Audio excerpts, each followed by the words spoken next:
Nga eh. Nakasuway na ba mo yung sakyanan or motor dili mo start ilubat ang battery sa buntag og napamoy lakaw. Hassle kayo di ba? Pero karon na ako'y solusyon para ninyo. Ang Intelligent Pulse Battery Charger. Mao ni ang pinakabarato nga intelligent charger para sa imuha. Mapasakinan, motor or truck. Let's power on. Og i-try na to ang voltage output. Nakita na to nga naa siya 14 volts. Suitable kayo para sa itong mga motor og sakinan. Usa sa mga nindot nga features niya kay super safe. Naa siya built-in protections batok sa short circuit, overcharging, overheating og reverse polarity nga makaguba sa imuhang battery. Unsay naka-advantage niya sa atong mga usual nga gigamit nga charger? Makita na to ang size different. Kaning akong ipakita nga charger is dako og coil type ang iyahang supply. Bugat labi na kung ikaw magdali. Kining intelligent charger nato gamay ug gaan ra jud ni siya. Around 0.5 kg. Function and features yun ana atong mga charger na jud ni siya mga selector.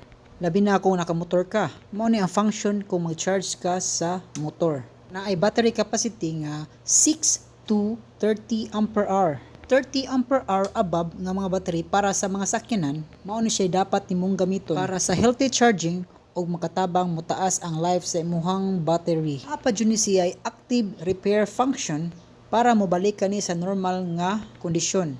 Anaa pod ni intelligent pulse nga function nga automatic nga mag-adjust sa current nga gikinahanglan sa imuhang battery. Ug kung mapuno na siya, automatic na kini og palong. Nga unlike sa uban nga charger, kinahanglan pa nimong bantayan kung napuno na.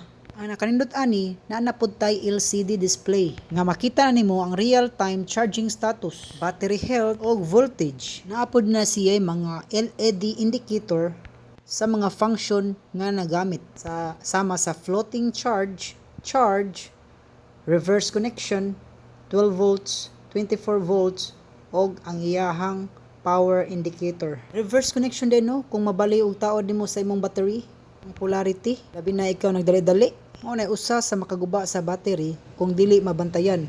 Mao kining atong intelligent charger, automatic na ni siyang mag-cut kung mabali or reverse polarity. At charging voltage, 12 and 24 volts, automatic ra na siya mo-adjust.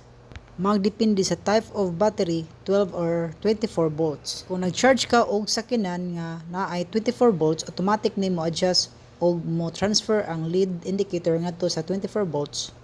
Naapod ni siya high-speed cooling fan, mag-prevent sa pagka-damage sa mga electronic parts sa intelligent controller IC ug sa iyahang switch mode power supply.